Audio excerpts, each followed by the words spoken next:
예수님, 예수님밖에 없습니다. 오늘 이 시간에 빌립보서 1장 3절에서 5절 말씀을 통해서 바울의 행복, 이런 말씀으로 전해드립니다. 오늘 빌립보서가 기록되던 이 시기는 바울은요 옥중에 있을 때입니다. 감옥에 있을 때예요. 그럴 때 바울은 그 성도들을 향해서 항상 기뻐하라 라는 말씀을 가장 많이 해주셨습니다. 즉 환경은 좋지 않다 그 말이죠. 환경이 좋아서 기뻐하라는 것이 아니었었고 환경은 좋지 않았습니다. 그런데 바울은 그 환경에서 내가 지금 기뻐하는데 당신들도 기뻐하기를 원합니다, 이렇게 지금 말을 할 수 있는 사람이었어요. 그래서 오늘 이 말씀을 통해서 바울의 행복이라는 제목으로 말씀드리겠습니다. 그럼 바울이 어떠한 사연이 있어서 이렇게 행복했을까라는 거죠.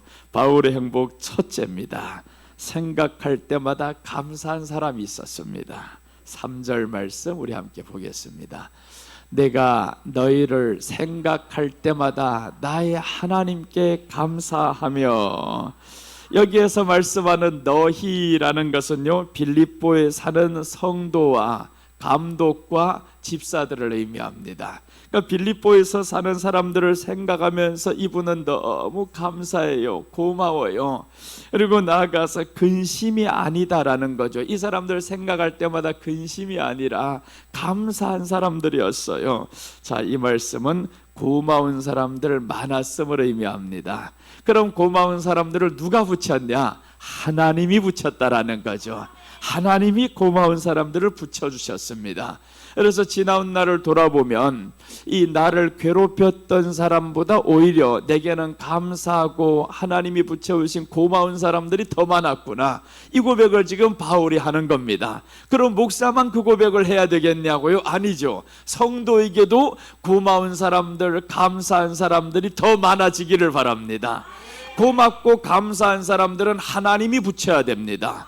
다니엘에게 고맙고 감사한 사람이 황관장이었어요. 하나님이 붙이시잖아요. 요셉이 감옥에 들어갔을 때도 하나님이 붙이시니까 또 고마운 사람들 나타나기 시작합니다. 없으면요 감옥에 들여 보내서라도 만나게 합니다. 술 맡은 관원장을 보세요. 이 요셉이 감옥에 들어갔는데 저를 감옥에 보내서라도 하나님이 고마운 사람을 나타나게 만들었어요. 그러니까 여러분, 우리가 하나님 앞에만 서 있으면 하나님은 고마운 사람들을 붙여주십니다.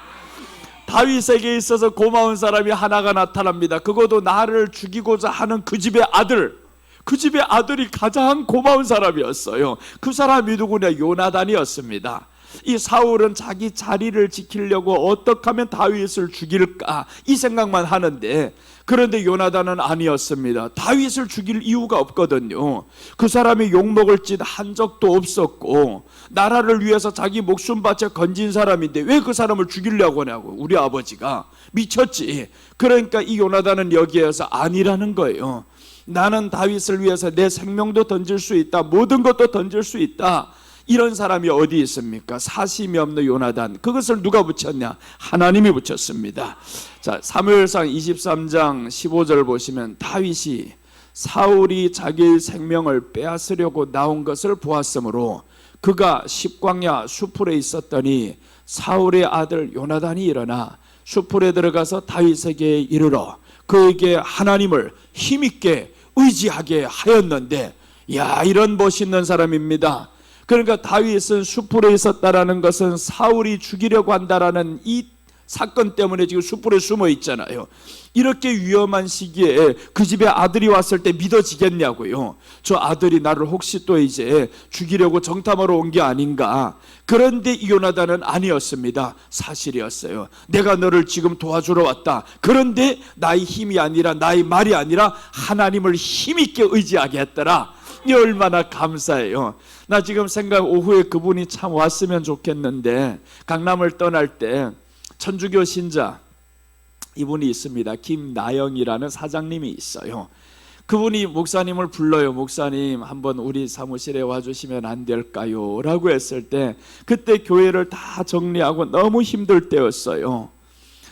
이 아픔을 어디에 말할 곳도 없고 어디를 가야 할지도 모르겠고 그런 캄캄한 시기에서 우리 교회 건물이라는 권사님은요, 그 돈을 어떻게 하면 더 뽑아내려고 뜯어내려고 30만 원을 더 뜯어냈어요.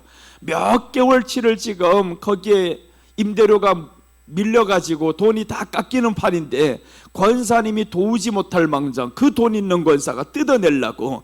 그런데 예수님도 모르는 천주교 신자가 이 사람이 지금 목사님을 불러서 봉투에 돈을 준비해서 주는데 200만 원을 그때 준비해 주셨어요. 내게는 왜 200이 이렇게 아주 연관성이 있는지 몰라요. 개척을 시작했을 때도 신학교 들어갈 때 그 집사님 한 분이 200만 원을 준비해 주셨고, 또 이제 강남을 떠날 때에도 그분이 200만 원을 준비해 주셨고, 그래서 이번에 알렸어요. 우리 교회가 개봉동에서 지금 헌당 예배를 드립니다. 혹시 헌당이라는 말을 모를까봐 빚을 다 갚고 이제 축하하는 의미로 이렇게 하나님 앞에 고맙고 나를 도와주신 사람들에게 고마운 마음으로 드리는 이 행사가 있습니다. 시간 되면 한번 와주십시오 라고 했어요. 꼭 오겠습니다 라고 하더라고요. 여러분, 정말 이렇게 고마운 사람은요, 하나님이 붙여야 됩니다. 여러분들 주변에도 이런 고마운 사람들 많이 붙여주시기를 바랍니다. 하나님이 사랑하는 사람은 고마운 사람들 붙여요. 감사하는 사람들 붙이기 시작합니다. 사장도 여러분에게 도와주는 사람이 돼야 되고요. 다 이런 고마운 사람들이 붙어야 되는데 나를 괴롭히는 사람들만 붙는다? 이건 하나님 앞에서 기도하면서 이제 철저하게 나아가야 되죠. 물론 이제 고마운 사람만 다 붙는 게 아닙니다. 괴롭히는 사람도 붙을 수가 있어요. 그런데 하나님의 은혜가 더 충만하면 괴롭히던 자들보다 오히려 고마운 사람들이 더 많이 붙게 되어 있어요. 그래서 여러분, 우리는 하나님 앞에서 오늘 바울의 행복, 첫째는 바로 생각할 때마다 감사한 사람이 있다, 고마운 사람들이 있었다라는 거죠. 그 고마운 사람들 하나님이 붙였습니다. 나는 우리 성도들 생각할 때마다 다 고마워요. 어느 한 사람 빠짐없이 다 고마운 사람들. 그래서 아침에 기도할 때마다 고마워서 기쁨이 넘쳐납니다. 너무너무 고마워요. 이렇게 지켜주신 게 얼마나 고마워요. 힘든 시기에 같이 따라와 준 게 얼마나 고마워요. 이렇게 고마운 사람은 하나님이 붙인 사람들입니다. 다윗에게 요나단을 붙여서 하나님을 힘있게 의지하게 하였는데 라고 하잖아요. 하나님을 힘있게 의지하겠다라는 거예요. 고마운 사람들은요, 하나님을 힘있게 의지하게 합니다. 그런데 어떤 사람에게 있어서는 죽을 때까지 기억에 남는 사람, 그 사람을 기억하는 사람 한 사람도 없는 사람도 있어요. 한 사람도 기억을 안 하는 사람. 그 사람을 한 사람 소개합니다. 여호사밧의 아들 여호람이라는 왕이 있는데, 이 사람이 죽을 때는요, 성경은 이렇게 말씀합니다. 역대하 21장 20절 보시면, 여호람이 32세에 즉위하고 예루살렘에서 8년 동안 다스리다가 아끼는 자 없이 세상을 떠났으며, 무리가 그를 다윗성에 장사했으나 열왕의 묘실에는 두지 아니하였더라. 아끼는 자가 없이 떠났다라는 거예요. 8년 동안 다스리면서 어찌 아끼는 자가 없이 떠날 수가 있습니까? 그런데 아끼는 자가 없이 떠났다라는 것은 하나님의 은혜 안에서 살지 않았다라는 거죠. 하나님의 은혜 안에서 살면요, 그 사람을 아끼는 사람 분명히 있습니다. 오늘 지금 이 사태를 보면요, 나라적인 사태에서 윤석열 대통령이 감옥에 들어갔을 때 보세요. 수많은 사람들이 아끼는 사람들이 있잖아요. 아끼는 사람이 있으니까 그곳에서 기도하고 그곳에서 목숨 바쳐 지키려고 하고, 그래서 수십 명의 청년들은 심지어 구속이 되어가지고 우리 장로님은 거기 가서 지키다가 하도 추위 가운데 타서 전립선이 다시 재발했대요. 지금 그거는요, 차 가운데 오래 앉아있으면 재발합니다. 이게 허리가 아프고, 그 찬 곳에 나가서 앉아있고 지키고 서 있고 하다 보니까 나가면 하루 종일이에요. 언제부터인가 교회 아침부터 와 있더니 장로님이 안 나와 이거. 그럼 전화를 받으면 어디 있냐? 목사님 한남동에 있습니다. 한남동에 있대요. 그러니 지금 이렇게 하나님 왜 그렇게 나갔냐고요? 대통령을 아낀단 말이에요. 왜 아끼겠어요? 오늘 이 여호람은 아끼는 사람이 없습니다. 당신은 나라를 위해서 하는 게 없어. 그러니까 아끼는 자가 없어요. 여러분, 우리가 사람이 아끼는 자들을 많아지려면, 주님 앞에 살아가면요, 남을 위해 살면요, 아끼는 사람 많아집니다. 고마운 사람들 많아집니다. 왜 하나님이 내게 이렇게 아끼는 사람들, 도와주는 사람들 많아지게 만들었냐? 너 나를 바라보느냐? 네 나를 사랑하느냐? 우리 주님이 묻는단 말이에요. 그럴 때 주님이 그렇습니다. 주님 사랑하고 주님 의지합니다. 그래 됐다, 내가 사람 붙여줄게. 그래서 붙여주신 사람이 나는 여러분이라고 생각합니다. 여러분들 하나님이 그래서 붙여오셔서 여러분뿐 아니라 오늘 또 이름도 모를 사람이 감사한금 30만 원 드려왔어요. 나 몰라 그 사람 누군지. 이경자님인데 권사님인지 집사님인지 모릅니다. 누군지도 몰라요. 저녁 9시 49분에 입금이 되어 왔어요. 이렇게 하나님께서 모르는 사람들 통해 가지고 오늘 설교 들으면 알겠죠. 목사님 지금 내 소리 하고 있구나. 나는 그 얼굴 몰라 이거. 그런데 이분은 고마움으로 감사함으로 이렇게 또 하나님이 붙여주셨습니다. 여러분, 우리에게 이렇게 하나님 앞에서 고마운 사람들 많아야 됩니다. 여호사밧은 고마운 사람이 하나도 없습니다. 저 사람이 남에게 고마운 사람이 없다 보니까 너에게도 고마워한 사람이 없다라는 겁니다. 그 아끼는 사람이 없이 죽어버렸잖아요. 이 얼마나 불쌍한 사람입니까? 대통령이 8년을 하면서 아끼는 자가 없이 어떻게 죽어요? 이 걱정되는 사람들 되면 안 되잖아요. 이 여호람은요, 왕이 되면서 걱정되는 사람이었습니다. 아버지 여호사밧은 대단한 위대한 사람입니다. 이 아버지는 그 나라가 어려워질 때, 그 전략군들이, 이 점령군들이 쳐들어올 때 이 사람은 하나님 앞에 찬양했던 사람입니다. 그리고 선지자를 찾았던 사람이에요, 그 아버지가. 그런데 이 여호람은 아니라는 거예요. 아버지 이름은 여호사밧입니다. 여호사밧은 어려웠을 때 하나님의 선지자가 있냐, 물을 만한 선지자가 있냐, 그렇게 했었는데 여호람은 하나님께 묻지도 않습니다. 그러니 하나님은 이 사람은 아끼는 자 없이 너 죽어라 이렇게 말씀합니다. 여러분, 우리는요, 아끼는 자가 있자면 어떻게 해야 되냐면 내 사랑을 베풀어야 됩니다. 내 사랑을 베풀고 살아가면 분명히 하나님이 그러면 아끼는 자가 있게 만들어요. 나만을 위해서 살고 욕심만을 위해 살면요, 아끼는 자가 없습니다. 그래서 오늘 하나님이 이렇게 역사를 하셨는데 고마운 사람들 우리 권사님에게 많아지기를 바랍니다. 오늘 이 말씀 받으면서 내게는 감사한 사람, 고마운 사람, 기도할 때마다 이렇게 고마운 사람들이 많이 떠오르면 얼마나 좋겠어요. 분명히 권사님은 이렇게 고마운 사람들이 많을 거예요. 하나님 앞에 살거든요. 그러니 하나님이 말씀을 뽑게 하셔서 내가 걱정을 해서 이 말씀을 어떻게 준비할까 한 주일 동안 설교 준비해 본 적은 처음입니다. 모든 설교는요 다 1시간 안에 준비를 마쳐요. 나는 이거 다 마치는데 권사님 이 말씀 뽑고 대체 어떻게 설교하라는 거, 이거 뽑을 땐 몰랐어. 나도 이렇게 어려울 줄, 이렇게 설교할 거 몰랐단 말이에요. 그런데 하나님의 감동이 와서 우리 성도들 뽑은 말씀으로 다 설교를 하자, 그렇게 하나 둘 하다 보니까 권사님께 딱 왔는데 말씀은 너무 이해하기 쉬운데 설교하기가 어렵다라는 거예요. 그런데 기도하고 또 연구하고 하다 보니까 야, 하나님이 이 날에 뽑히게 만들어서 그 바울의 행복이 바로 너의 행복이 아니었더냐, 그 행복이 바로 우리 권사님의 행복이 아니었더냐. 고마운 사람들이 옆에 있잖아요. 고마운 자녀들이 있고 고마운 남편이 있고 고마운 아들들이 많고, 이렇게 해서 하나님이 저들을 지켜주셨고 사람을 붙여주셨어요. 이렇게 해서 오늘 하나님이 생각할 때마다 감사했다라는 것은 고마운 사람을 하나님이 붙였습니다. 자, 우리 오늘 헌당 예배에 이르기까지 고마운 사람들 참 많았어요. 여러분들 빼고도 아직 고마운 사람들 더 많았죠. 나는 어제 원장님하고 아침에 일찍 저 감림산에서부터 올라오면서 원장님이 무슨 말씀을 하는데 이 마음이 울컥해졌어요. 그러면서 내일 어떻게 내가 이 헌당 예배를 사회를 할까 걱정이 되더라고요. 그런 게 걱정이 된 게 그게 맞았어요. 오늘 오전부터 시작하는데 서는데 이게 말이 어떻게 뭐라고 할 수가 없어요. 이거 너무 감격에 북돋아 바치고 하나님이 함께 하신 그 세월들 생각하니까 너무 고맙고, 참 지켜온 것마다 생각하면 하나님께 감사할 뿐만 아니라 이렇게 감사한 성도들이 있어서 얼마나 또 더 고마워요. 그래서 우리 바울의 행복 첫째는 생각할 때마다 감사한 사람이 있었습니다. 고마운 사람들 많았음을 의미합니다. 자, 바울의 행복 둘째입니다. 기도할 때마다 기쁨으로 간구했습니다. 4절 보십니다. 간구할 때마다 너희 무리를 위하여 기쁨으로 항상 간구함은, 빌립보 교인들을 생각하니까 바울은 기쁨이었다라고 말씀을 해요. 성도들 생각하면서 기쁨이었다, 생각만 해도 기도만 해도 기쁨이 저절로 나오는 사람들이 많았다라는 거죠. 기쁨이 저절로 나오는 사람, 이 말씀은 바울의 행복은 기쁨을 주는 사람이 많았음을 의미합니다. 기쁨을 주는 사람이 많았어요. 그래서 내가 한번 생각해 봤어요. 어떻게 하면 이 기쁨이 계속 유지가 될까?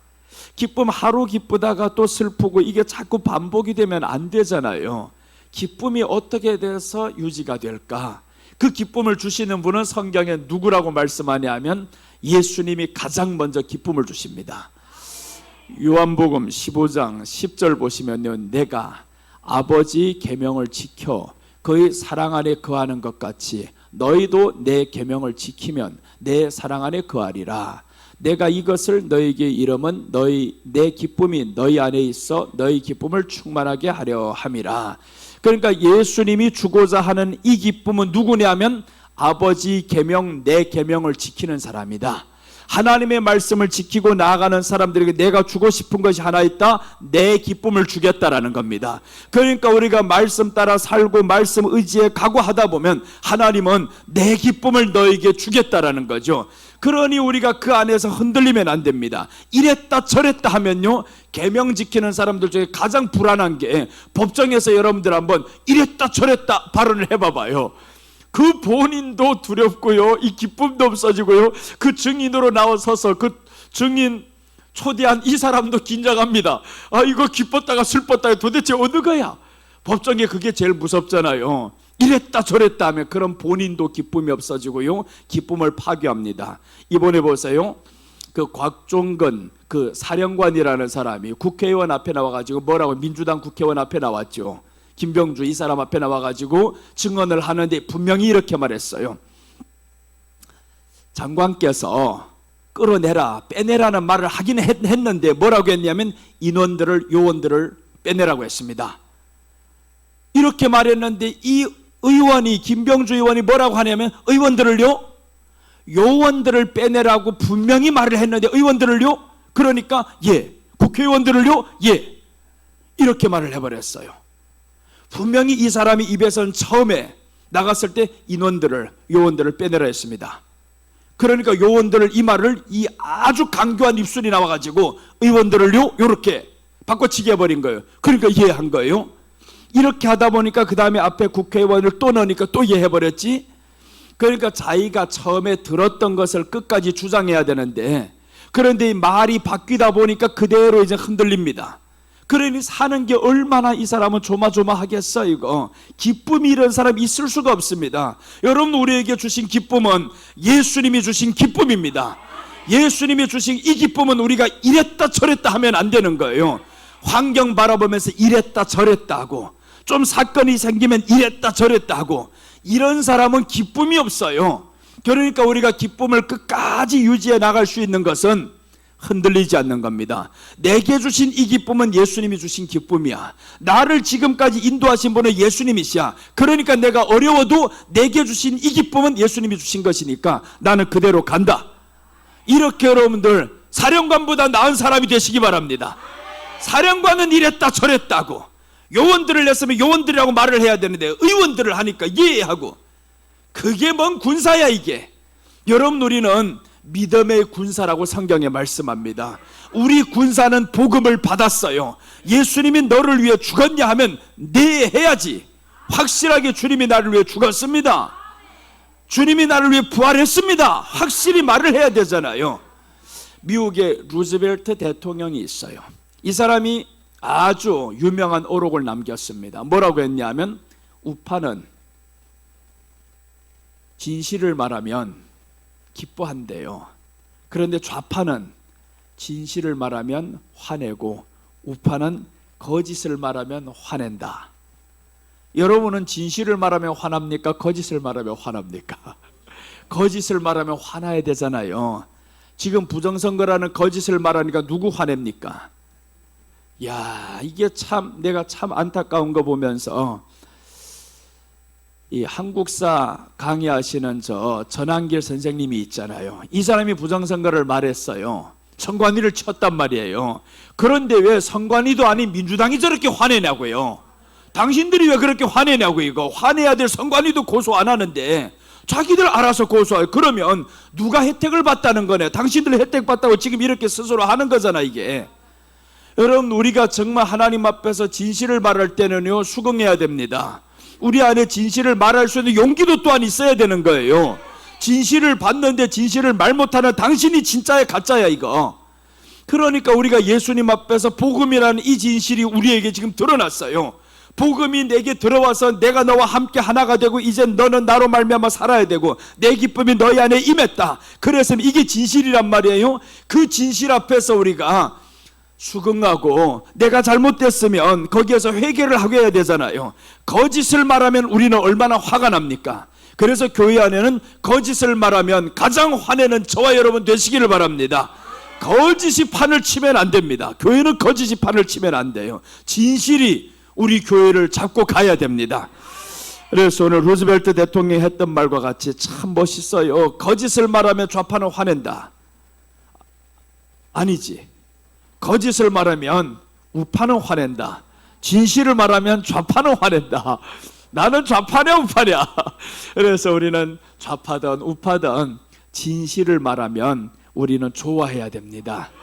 정말 나의 잘못된 그 진실을 말해주는 사람이 얼마나 고마워요. 고마워해야 하잖아요. 그런데 그 진실을 감추려고 어떻게 하든지 진실을 말 못하게 하려고 거짓은 감추려고 이런 사람들 되면 안 되죠. 오늘 이 사람에게는 기쁨을 주는 사람이 많았어요. 사도 바울은 기쁨을 주는 사람 많았는데 너희 무리를 위하여 기쁨으로 항상 간구함은 이렇게 말씀하잖아요. 기쁨은 하나님이 주시고 예수님이 주십니다. 절대 사람이 주는 게 아닙니다. 창세기 21장 5절과 6절 보시면 어떤 내용이 나오냐 하면 사라가 이제 잉태를 했다. 아이를 낳았어요. 그 아이 이름이 이삭입니다. 이삭을 낳고 사라가 뭐라고 하냐면 하나님이 나로 웃게 하시니 내가 말하는 거 듣는 자가 다 나와 함께 웃으리로다. 이렇게 말씀을 해요. 아니, 아이를 낳고 하나님이 나를 웃게 하신다라는 거예요. 아이가 웃게 한다고 해야 되는데 왜 하나님이 웃게 한다고 해야 됩니까? 아이가 웃게 하는 거는 잠깐이라는 거죠. 자식이 너를 웃게 하는 건 잠깐이야. 크면 웃는 날보다 걱정하는 날이 많을 것이고 화나는 날이 많을 것이다. 실망하는 날도 때로는 있을 것이다. 그러니까 여러분, 오늘 이 사라가 믿음으로 사는 사람은 확실히 고백합니다. 하나님이 나를 웃게 하십니다. 하나님이 나를 웃게 하신다. 그렇게 하나님이 웃게 하신다라는 믿음을 가지고 살아갔더니 이삭이 어떻게 자라가나 봐요. 어머니에게 근심이 안 됩니다. 여러분, 부모들이요, 하나님 말씀 따라 살아가면 자식들이 근심되게 행동을 안 합니다. 그렇게 하나님이 책임져 주도록 여러분들 말씀 앞에 한번 서 봅시다. 말씀 앞에 서보면 하나님이 너희 자녀들을 내가 책임져 주겠어. 그렇게 해서 기쁨을 주는 사람이 많았다라는 겁니다. 우리 주변에 기쁨을 주는 사람이 많아야지. 얼마나 정말 사람들 많은 가운데서 기쁨을 주는 사람들 사실 많지는 않아요. 근데 사도 바울을 보면요, 한 사람 생각하면 너무 기쁘다라는 겁니다. 자, 디모데후서 4장.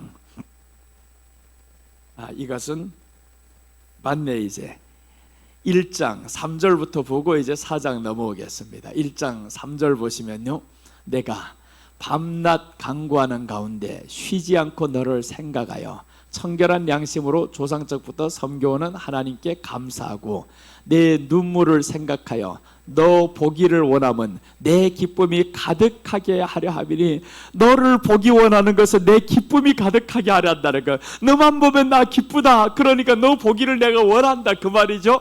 5절 보면 이는 내 속에 거짓이 없는 믿음이 있음을 생각함이라.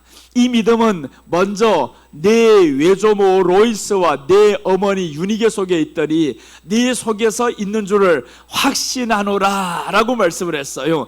디모데를 생각하면서 너 빨리 보기 원한다, 빨리 보기를 원한다. 이 디모데를 생각마다 너 기쁜데 그런데 왜 보기를 원하냐 봤더니 너 외조모부터 시작해서 내 어머니에 이르기까지 믿음이 대대로 내려왔는데 너에게도 그 믿음이 있음을 내가 확신한다라는 겁니다. 그러니까 이런 디모데를 사도 바울이 보면 내가 기쁘다라는 겁니다. 나 여러분들 볼 때마다 기뻐요. 걱정하는 사람이 없어요. 무조건 기뻐요. 얼마나 기쁜지 몰라. 그래서 내가 그냥 있는 그대로 나섭니다. 포장을 안 하고. 이 사람들 그냥 나를 있는 그대로 봐줄 줄 아니까 때로는 초라하게 입고 그대로 막 달려다니고 나와서 기쁘고 보는 대로 기뻐요. 왜 그러냐면 나는 내가 기뻐하는 이 사람들이 나를 외모로 취하지 않을 줄 아니까. 알아요. 나를 외모로 취하지 않을 줄 아니까 그 진심과 중심을 보고 그렇게 갈 줄 아니까 무조건 보면 기뻐요. 주일날 그래서 나는 좋은 게 예수님께 예배드리니까도 좋지만 내 사랑하는 사람들이 오니까 너무 기뻐요. 이 사람들 얼굴 볼 때마다 기뻐요. 그래서 여러분들 이랬다 저랬다 하는 사람이 아니어서 얼마나 감사해요. 이랬다 저랬다 하는 사람이 있으면 목사로서는요 참 답답합니다. 이 긴장해요 이거. 자, 그런 사람이 또 하나가 있어요. 디모데후서 4장 14절 보시면 구리 세공업자 알렉산더가 내게 해를 많이 입혔음에 주께서 그 행한 대로 그에게 갚으시리니 너도 그를 주의하라. 그가 우리말을 심히 대적하였느니라. 심히 대적한 사람도 있대. 우리말을 심히 대적했느니라. 설교를 올리면 대적하는 사람들 몇몇 있어. 이거 대적하더라. 이거 저것도 이거 가짜 목사야 하는 사람이 있어요. 그런데요 가짜 목사라 해도 여러분요 신경 쓰지 말아야 될 이유가 가짜는요 가짜라고 하면 화를 냅니다. 그런데 진짜는 가짜라고 하면 화가 안 나요. 이거 그러니까 가짜라고 하니 가짜들한테 가짜라고 하면 진짜 화나서 어쩔 줄 몰라요. 교회 안에 가짜 목사들 많아요 하면 유독 화를 내는 사람들이 있어요. 아니 당신이 가짜가 아닌데 왜 화나냐고요. 진짜면 화날 필요도 없지. 그렇잖아요. 그러니까 우리가 세상 사람이 우리를 뭐라고 해도 신경 쓸 필요가 없는 게 내가 하나님 앞에 진짜면요 사람들이 나를 가짜라고 해도 괜찮다 이겁니다. 괜찮아요. 그래서 우리가 예수님 앞에서 주여 하나님이 내게 기쁨을 주는 그분이셨고 그리고 내게는 또한 하나님이 기쁨을 주는 사람들을 많이 붙였어요.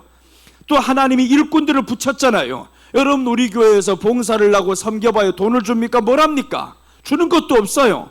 특별히 전도사님들 너무 고마워요. 아니 자청해가지고 섬기겠다고 우리 성도들 다 가서 일하고 힘들다고 이 사람들 나와서 자기들 전도사님들이 신학교 졸업하고 나서 어디 가서 사례비를 받으면서 해도 할 수 있는데 그런데 그냥 무상으로 봉사하겠습니다. 봉사를 했는데 좋은 소리 들어요. 때로는 좋은 소리도 듣지 못하면서도 그러면서도 보세요 변함없이 섬기잖아요. 변함없이 섬기는 게 얼마나 고마워요. 감사해요. 고마워요. 감사해요. 이렇게 섬겨주셔서 얼마나 감사해요. 1년만 돼가지고 떠나간 사람들이 있어. 이거 1년도 안 돼간 자 목사님 끝까지 이제 영원히 함께 가겠습니다 이랬던 사람들 1년도 안 돼가지고 그게 마음이 이랬다 저랬다 한단 말이에요. 이거 그런데 이렇게 변함없이 섬겨주셔서 감사해요. 그래서 하나님 앞에 생각하면 이렇게 기쁨을 주는 사람 많다. 하나님이 이런 사람을 보내셨다라는 거죠. 그래서 우리 안에 기쁨을 주는 사람 많기를 원하면 내가 주님 앞에 서는 것을 확실하게 보여드리면 됩니다. 여러분들도 왜 안 떠났겠어요? 기분 다 좋겠습니까? 그렇지 않잖아요. 그렇지 않을 수도 있습니다. 기분 나쁠 때도 있을 수도 있을 거예요. 그런데 떠나지 않는 이유는 뭐겠어요? 확실한 하나를 봤잖아요. 말씀 안에서 예수님 따라가고자 하는 그 모습 하나는 봤단 말이에요. 나 여러분에게 보여주고 싶은 거 하나밖에 없습니다. 내가 예수님을 어떤 환경이나 어떤 상황 속에서 의지한다. 예수님을 사랑합니다. 그거 하나는 확실하게 보여주고 싶어요. 그러니까 그걸 보면요 책망을 해도 그것을 사랑으로 느끼지 어느 한 사람 그게 상처받아 가지고 물론 때릴 때는 아플 수도 있습니다. 아니 침으로 찌르는데 아가 하나는 사람이 어디 있어? 아프지. 다 아프지. 그러나 치유가 되잖아요. 그 치유는요 말씀이 우리를 치유합니다. 그 말씀이 우리를 치유해 가는 겁니다. 자, 그래서 기도할 때마다 기쁨으로 간구했다. 기쁨을 주는 사람이 많았습니다. 이런 기쁨을 주는 사람은요 변덕이 많은 사람이 아니어야 합니다. 변덕이 많은 사람들은 기쁨을 줄 수가 없어요. 오늘 기뻤다가 걱정이요. 이게 내일 확 바뀔까봐. 그래서 이제 중국에는 이런 게 있잖아요. 얼굴 확 바꾸는 거. 그게 뭐예요? 이거 중국말로는 뺄레리라 그러죠. 이거 얼굴 바뀐다라는 거예요. 한번 얼굴 싹 돌아갔다 얼굴이 바뀌어버리고, 뭘 어떻게 하는지 싹 하면 바뀌어버리고 이게 12번씩이나 바뀌어가지고 나옵니다. 집에 같이 사는 사람이 그러면 얼마나 긴장하겠어요. 한 번은 사자의 얼굴로 나왔다가, 한 번은 개 같은 얼굴로 나왔다가, 한 번은 양의 얼굴로 나왔다가, 그러면 이게 긴장해서 살 수가 없어요. 눈뜨기가 무서워 이거. 여러분, 우리는 주님이 그렇게 변덕이 많으면 두려워서 살지 못할 거예요. 우리 주님은 우리가 범죄하고 있어도 여전히 자비로운 얼굴로 기다리고 계시고 늘 함께 하시고, 너 언젠가 돌아오는 날에는 내 사랑의 얼굴을 기억할 거다, 주님이 변함없이 기다리신단 말이에요. 그래서 여러분, 우리가 이 얼굴 변하지 맙시다. 이 얼굴 변하지 말고 기쁨의 얼굴로 계속 가야지. 그렇게 가면 얼마나 좋아요. 자, 기도할 때마다 기쁨으로 간구했습니다. 바울의 행복 셋째 한번 보겠습니다. 바울의 행복 첫째는 생각할 때마다 감사한 사람이 있었다. 이 말씀은 고마운 사람을 하나님이 붙였음을 의미합니다. 하나님께서 고마운 사람들을 많이 붙였어요. 기도할 때마다 기쁨으로 간구한다. 기쁨을 주는 사람이 많았다라는 거죠. 기도하는데 기쁨이 아니라 걱정만 되는 사람이 있으면 어떡합니까? 나 진짜 걱정되는 한 사람이 있어요. 우리 교회에서 쫓아버리는 한 사람이 있습니다. 진짜 심히 걱정되는 사람이에요. 술 먹는 게 뭐가 잘못됐다고 이런 사람이 있어. 이거 야, 레갑의 자손들 200년 동안 그 조상이 술 먹지 말라고 했다고 술도 안 먹고 포도주도 안 먹고 그 좋은 거 차려놔도 안 먹고, 그 다음에 너 지금 집 짓지 말고 살아라는 거 집도 안 짓고 그렇게 살아가는 사람이 있는데, 하물며 어떻게 목회했다는 이 사람이 술 퍼먹는 게 그렇게 젖어서 살아가냐고. 이 걱정이 된단 말이야. 술만 퍼먹으면 그 다음에 일도 안 하고. 그런 사람 교회에서 살리는 게 아니잖아요 이거. 그래서 나가라 그랬단 말이에요. 이런 사람 교회 필요 없어 이거. 교회는 하나님 앞에 회개하는 사람이 필요한 곳입니다. 그리고 설령 너 지금 술 먹었어, 괜찮아, 와서 끊어, 와서 고쳐, 이거죠. 그러나 자기 삶을 해야 되잖아요. 자기 삶은 살아야지. 일은 해야 되고 돈은 벌어야 되고 가정이 있는데, 자식 새끼 있는데 자기 삶도 안 살고, 그런 사람 교회에서 지켜줘야 됩니까? 먹여줘야 되냐고요. 아니지. 그러니까 심히 걱정이 돼 이거. 심히 걱정이 되는 한 사람, 기도만 하면요, 돌다가 거기만 기도가 딱 멈추면 기쁨이 사라져 이거. 그래서 주님 좀 생각나지 않게 해주세요. 생각나는데 어떡해 이거. 제발 내 눈앞에 띄지 않게 해주세요. 띄지 말게 하려면 자꾸 눈에 띄어 이거. 눈에 띄어 이거. 기도할 때마다 이거는 정말 걱정스러워요. 하나님, 이 모든 걸 다 끊고 언젠가는 나 회개함으로 두 손 들고 돌아옵니다 하는 탕자처럼 돌아오면 얼마나 좋겠냐고요. 당신 돌아오면 언제든지 받아줄 수 있다. 기쁨으로 내가 두 손 들고 너를 맞아 할 수 있단 말이에요.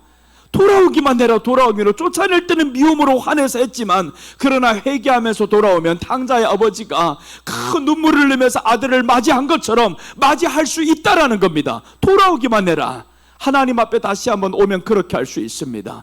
여러분, 이렇게 근심되는 사람이 있는가 하면, 여러분 이 자리에 앉아있는 사람들 근심되는 사람 한 사람도 없어요. 한 사람이 근심될까 말까 하는데, 지금 민우가 근심될까 말까 한다 이거.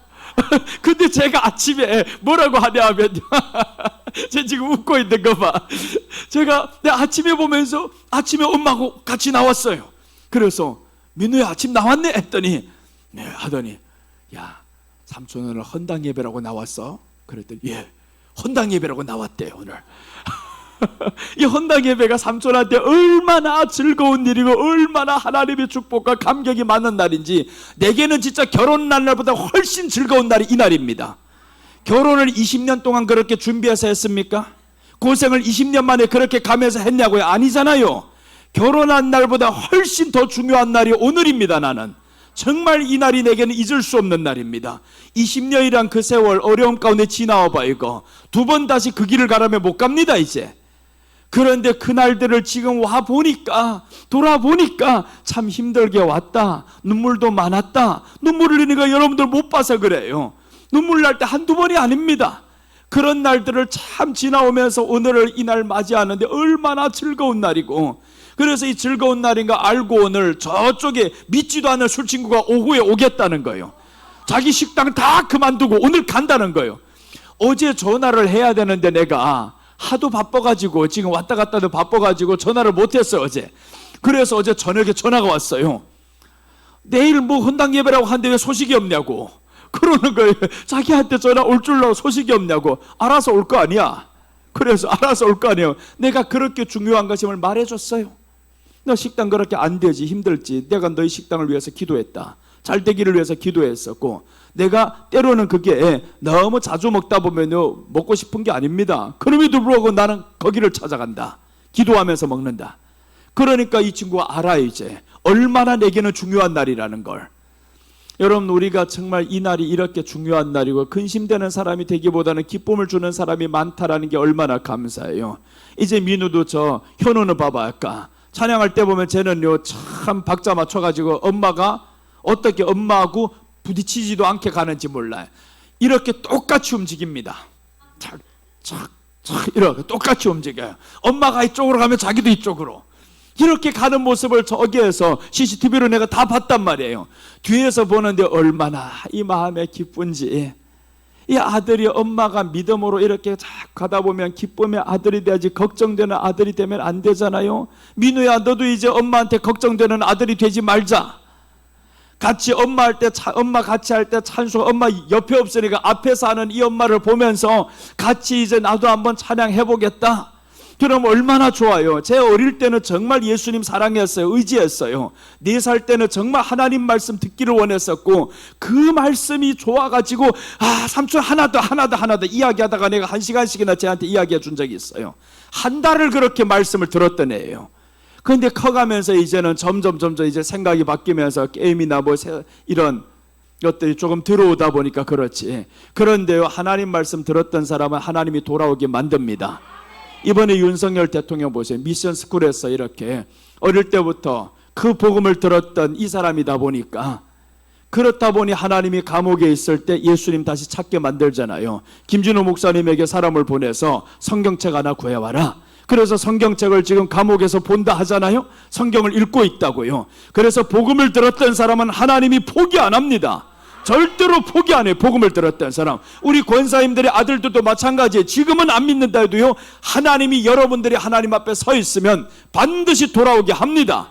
그러니까 저 민우가 지금 저렇게 하나님 잘 안 믿는 것 같아도요, 엄마만 믿음으로 서 있으면 자식들은 엄마의 믿음을 철저하게 보고요, 정말 하나님이 철저하게 봅니다. 엄마가 가는 대로 엄마의 눈물과 함께 하나님 앞에 아뢰면요, 기쁨의 자식으로 돌아옵니다. 윤석열 대통령 위해서 누군가는 기도했었고, 부모들이 기도하는 사람이 없었으면 그 윗대라도 누군가가 기도로 심었던 사람이 있었고, 지금은요 전 국민이, 크리스찬들이 대통령을 위해서 기도하고 있습니다. 그 기도로 심고 있으니까 역사가 일어나잖아요. 그곳에서 성경책을 요구하고, 그러니까 기도는 능력이 있다라는 겁니다. 그러니 하나님이 기쁨을 주는 사람 붙여주십니다. 기쁨을 주는 사람. 그래서 우리가 하나님 앞에 기쁨을 주는 사람 많이 붙기를 바랍니다. 자, 바울의 행복 셋째입니다. 셋째 보시면 복음을 위한 일에 참여하는 것이었습니다. 5절입니다. 너희가 첫날부터 이제까지 복음을 위한 일에 참여하고 있기 때문이라. 내가 왜 이렇게 기쁘냐, 내가 왜 이렇게 행복하냐, 너희들이 복음을 위한 일에 참여한다 라고 했죠. 바울의 행복은 성도들이 복음을 위해 사는 것입니다. 이게 바로 목사의 행복이고 부모의 행복이 아니겠어요? 하나님 앞에 기도하는 부모라고 하면 자식들이 복음을 위해 사는 게 얼마나 행복하겠어요. 우리 한국에는 대형교회 목사를 4명을 낳은 엄마가 있잖아요. 저 광림교회부터 시작해가지고 그 다음에 저 광림교회, 또 저 남양주에 있는 그 큰 교회가 뭐예요? 그 이름이 왜 생각이 안 나요? 김홍도 목사님 하시는 그 교회가 있는데, 그 다음에 이제 김국도 목사님 하시고, 이렇게 아들들 다 큰 교회 목사로 되기까지 엄마 아버지 얼마나 기도했겠냐고요. 그러니까 저희 행복이 뭐냐? 가장 저희 큰 행복은 복음을 위해 사는 것이다. 목사에게 가장 큰 행복은요, 성도들이 복음을 위해 사는 겁니다. 복음을 위해서 성도들이 사는 게 제일 큰 행복이에요.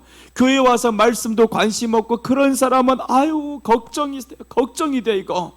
그러니까 복음을 위해 사는 성도들을 바라보면 목사에게는 가장 큰 행복인데, 부모들이야 자식들이 얼마나 더 걱정되겠어요. 자식들이 복음을 위해 사는 거 보면 부모가 가장 큰 기쁨입니다.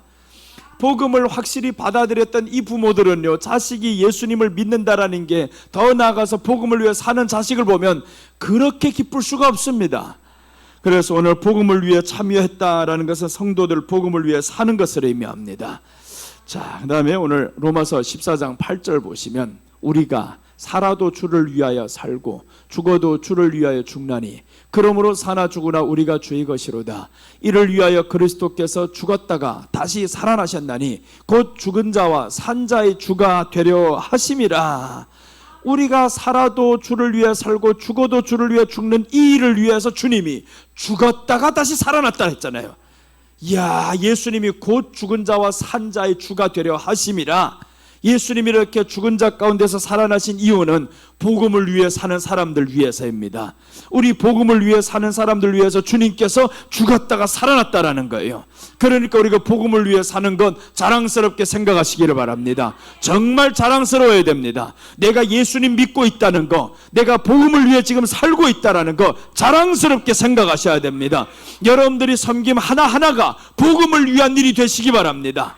복음을 위한 일이 돼야 돼요. 오늘 교회 나오는 것도요, 복음을 위한 일, 마지못해서 나오는 그날이 아니라 복음을 위한 일입니다. 내가 오늘 예배 드리러 가는 이날도 복음을 위해서 가는 일, 포천에서 천안에서 나올 때 얼마나 힘들겠어요. 그래도 복음을 위해서 가는 일이다. 매주마다 봉사하고 섬기고 얼마나 힘들겠어요. 내가 복음을 위한 일이다. 이렇게 복음을 위한 일을 생각했을 때 우리 주님이 기뻐하시고 목사가 기뻐하고요, 여러분들 자신이 또한 기뻐집니다. 내가 복음을 위해서 하다 보면 정말 내 자신이 기뻐집니다. 나는 매번 설교할 때마다 누구를 위해서 안 합니다. 예수님 위해서 합니다. 복음을 위해서 살아요. 설교할 때마다 사람이 많든 적든 신경 안 씁니다. 2사람이 있든 3사람이 있든 4사람이 있든 신경 안 씁니다. 복음을 위해서 하면, 그 아래 사람 한 사람이라도 말씀 듣는 사람이 있다고 하면 정말 최선을 다해서 설교합니다. 그리고 예수님 전합니다. 그리고 스스로 만족합니다. 설교에 만족하는 게 아니라 내가 복음을 위해 살았다. 오늘 복음을 위해 살게 된 것 때문에 너무 만족해요. 지난날의 20년을 돌아보면서 내가 만족하는 거 한 가지 있다면 복음을 위해 살았다. 너는 너 자신을 위해 산 게 아니었었다. 복음을 위해 살았다. 예수님이 우리를 위해 살았습니다. 이 땅에 오셔서 예수님이 우리를 위해 살았어요. 여러분, 우리가 복음을 위해서 살면요, 예수님은 우리가 구하기도 전에 무엇이 있어야 할 줄을 다 아십니다. 주님이 나를 위해 해결해 주십니다. 그러니까 우리가 복음을 위해 한번 더 확실하게 살아봅시다. 그럼 하나님이 확실하게 우리에게 필요한 것은 다 주십니다. 자, 마태복음 5장 11절입니다. 5장 11절 보시면, 나로 말미암아 너희를 욕하고 박해하고 거짓으로 너희를 거슬러 모든 악한 말을 할 때에는 너희에게 복이 있나니 기뻐하고 즐거워하라. 하늘에서 너희 상이 큼이라. 너희 전에 있던 선지자들도 이같이 박해하였느니라 라고 했습니다. 너희를 욕하고 박해하고 거짓으로 너희를 거슬러 모든 악한 말을 할 때, 이게 뭐예요? 한마디로 하면 복음으로 살 때에는 너희에게 복이 있나니, 이 말이죠. 그래서 복음을 위해 살다 보면 때로는 욕먹을 때가 있습니다. 때로는 욕먹을 때가 있고 박해받을 때가 있고 거짓으로 너희를 거슬려서 해칠 때도 있고, 그러나 복음을 위해서 살 때에는 너희는 기뻐하라는 거예요. 네가 복이 있다, 복이 있다. 지금 우리가 받은 이 복, 헌당 예배라는 복도 크지만 이것과 비교할 수 없는 그 복이 우리를 기다리고 있습니다. 헌당 예배는 오늘 그냥 하나의 이 땅에서 하나님이 주시는 기쁨에 불과합니다. 그러나 이제 우리 주님이 주실 영원한 그 기쁨은 천국에서 상이 큼이라 라고 하잖아요. 상이 큼이라. 오늘 보세요. 하늘에서 너희의 상이 큼이라. 오늘 애국하는 사람도 마찬가지였고요. 대통령이 나라를 위해서 그렇게 희생하고 갔다면 하나님은 저에게 상이 큼이라 라고 합니다. 상이 큼이라. 분명히 우리가 나라를 위해서 희생한 사람들 상이 큽니다. 그리고 더 나아가서 주님의 복음을 위해 희생한 사람은 그 상은 비교할 것 없이 더 큽니다. 그래서 우리는 복음을 위해서 희생해야 됩니다. 복음을 위해서 살면 하나님이 상이 큼이라 라고 분명히 하실 겁니다. 그래서 오늘 우리 한번 복음을 위해 사시기 바랍니다. 주일날 오는 것부터 복음을 위해서 오시기 바랍니다. 그래서 주일날 출발할 때 얼마나 피곤하고 얼마나 지치고 힘들겠어요.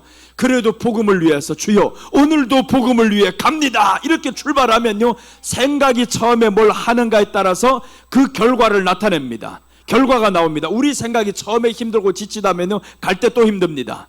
그런데 생각 처음에 야 아니다 복음을 위해서 나간다 이렇게 출발했잖아요. 그 복음을 위해 나가는 길에는 예수님이 함께 하십니다. 그래서 우리 의로 하는 게 아닙니다. 예수님 복음을 위해 합니다. 복음을 위해 하면 하나님께서 책임져 주십니다. 분명히 책임져 주십니다. 우리 장로님을 오늘 책임져 주옵소서. 전립선이 다시 한번 재발했다는데 복음을 위해서 나라를 위해서 나갔단 말이에요. 오늘 이 시간에 나음을 입을지어다. 주님이 책임져 주십니다. 그래서 하나님을 위해서 복음을 위해서 우리가 살다 보면 하나님의 놀라운 복을 우리에게 주실 겁니다. 자, 마지막 하나 마태복음 25장 40절 보겠습니다. 임금이 대답하여 이르시되 내가 진실로 너에게 이르노니 너희가 여기 내 형제 중에 지극히 작은 자 하나에게 한 것이 곧 내게 한 것이니라. 자 보세요. 이 사람들이 지금 오른편에 있는 사람들입니다. 우리 주님이 축복한 사람들, 천국에 있는 사람들, 이 사람들을 향해서 말하는 것이 너무 쉬워요. 여기 내 형제 중에 지극히 작은 자에게 한 것이 곧 내게 한 것이라. 지극히 작은 자에게 했다라는 건 뭡니까? 복음을 위해서. 이 한 사람이 어려워요. 예수님 믿는 사람, 선교사님들, 나가 복음 전하는 사람들 어렵습니다. 그러니까 이 사람들을 냉수 한 그릇을 줬어요. 옷 한 벌 가져다 줬습니다. 먹을 것 한 벌 사줬습니다. 그럼 이것이 누구를 위해 한 것이냐? 복음을 위해 했다. 너는 나를 위해 했다. 그래서 우리 주님이 그것 때문에 너는 오른편에 서라. 그래서 여러분들 우리가 하루하루가 복음을 위해 사시기 바랍니다. 복음을 위해 살면 하나님이 우리 인생을 책임져 주십니다. 그래서 오늘 이 사람들 보세요. 오른편에 있었다. 이 복음을 위해 산 사람들이요, 자기가 복음을 위해 살았다는 생각도 못하고 살아갑니다. 복음을 위해 살았다는 사람은 왜 그러냐면 기대를 안 해요. 내가 복음을 위해 살았으니까 몰랐어요. 내가 언제 그렇게 했습니까? 그런데 우리 주님이 이 자에게 한 것이고 내게 한 것이라. 이 엄청난 축복을 주님이 주시잖아요. 그러니까 여러분 우리가 교회를 위해서 섬기는 이것도 복음을 위해 섬기는 겁니다. 여러분 지역 환경에서 또 이제 내가 이렇게 섬기는 것도 복음을 위해 섬기는 겁니다. 우리 은집사님이 치료하는 것도 복음을 위해 섬기는 겁니다. 그렇게 하셔야 되는 거예요. 복음을 위해 내가 하겠습니다. 내가 하는 모든 일들 복음을 위해 하겠습니다. 그러면요, 복음을 위해 가는 그 일들이 우리 안에 기쁨이 됩니다. 하나님이 더 큰 것을 갚아주십니다. 그래서 오늘 바울의 행복은 성도들이 복음을 위해 사는 겁니다. 성도들이 복음을 위해 사는 것. 운전하는 사람들 특별히 이제 기도를 하세요. 나는 매번마다 기도를 합니다. 어떤 기도를 하냐면 하나님, 내 뒤에서 오는 차 나를 치지 않게 하시고 옆에서 오는 차 나를 치지 않게 하시고 앞에서 가는 차 갑자기 멈춰서 내가 다치는 일을 없게 해주세요. 항상 기도합니다. 그게 감림산 갔다 올 때마다, 집회 갔다 올 때마다. 왜 그러냐면 성령이 가장 충만할 때 악한 것들이 역사가 심하고요, 몸이 피곤할 때면 더 역사가 심합니다. 그러니까 내가 부주의로 인해서 그럴 수도 있지만 부주의로 아닌 것은 뒤에서 칠 수도 있잖아요. 그러니까 항상 나는 옆에 딱 지나갈 때마다 화물차들은 항상 휘청거립니다. 화물차들이 지나갈 때면 이 화물차들은 장거리 운전하다 보니까 피곤해요. 졸립니다. 이 사람들 가면서 차가 쉥 들어왔다 이쪽으로 들어가는 모습을 딱 봅니다. 하나님, 요 쳐들어 나가야 할 시점이 언제입니까? 그때 나는 항상 물어요. 화물차가 지나갈 때면 방심 안 합니다. 그때 딱 깨워가지고 하나님, 지나가야 할 시점을 말씀해 주세요. 그렇게 해서 물론 순간 사이에 딱 봐가 이 타이밍이다 싶으면 속도를 가속을 확 붙여버려요. 가속합니다. 그래서 그것을 확 피해서 넘어갑니다. 항상 하나님 앞에 그렇게 기도하면서 깨어 있어요. 근데 뒤에서 오는 거는 어떻게 할 수가 없잖아요. 그러니까 제일 무서운 게 뒤에서 오는 겁니다. 이번에 우리 장로님도 그렇고 우리 예지 자매도 그렇고 뒤에서 사람 쳤단 말이에요. 이건 막을 수가 없어요. 이것을 누가 막아줘야 되냐? 기도하면서 하나님이 막아줘야 됩니다. 천군 천사들로 막아줘야 됩니다. 이번에 한 번의 경험이 이제 하나님, 나 이렇게 건강하게 됐습니다. 이제 두 번 다시 이런 일을 없게 해주시옵소서. 그렇게 운전할 때마다 기도하면서 그것도 복음을 위해서입니다. 하나님, 나의 생명이 이렇게 오늘 건강해야 할 이유는 복음을 위해서입니다. 교회 나가서 내 자리를 지켜야 하기 위해서입니다. 이렇게 하나님 앞에서 나아가면 우리 기도는 하나님이 반드시 들어주십니다. 그러니까 우리가 복음을 위해 사는 것이 얼마나 위대하고 얼마나 축복받는 일이고 복음을 위해 할 수 있는 그 길을 여러분들 놓치지 마시기를 바랍니다. 저와 여러분 다 그렇게 한번 가봅시다. 이제 복음을 위해 살겠다. 그럼 우리 주님이 역사합니다. 그래서 여러분들은 나의 행복입니다. 기도하겠습니다. 하나님 아버지 감사합니다. 오늘 이렇게 바울의 행복을 말씀을 통해 주셨습니다. 바울이 생각할 때마다 감사한 사람이 있었고, 기도할 때마다 감사하고, 기도할 때마다 기뻐지는 사람들이 있었습니다. 바울과 같이 내게도 기도할 때마다 고맙고 감사하고 기쁜 사람들입니다. 하나님, 우리 성도들을 지켜 주시옵소서. 보호하여 주시옵소서. 저희들이 아픈 것 보기를 원치 않습니다. 저희들에게 좋은 소식이 들려오기만을 하나님 앞에 간절히 배웁니다.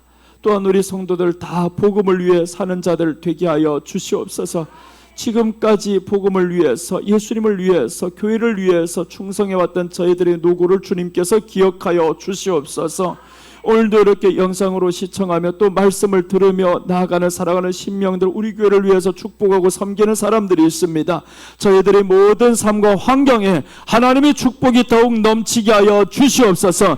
그의 가정 안에 평안이 있게 하여 주시옵시고, 저희들이 가정의 질병이 떠나가게 하여 주시옵소서.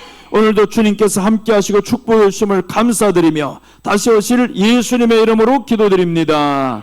아멘.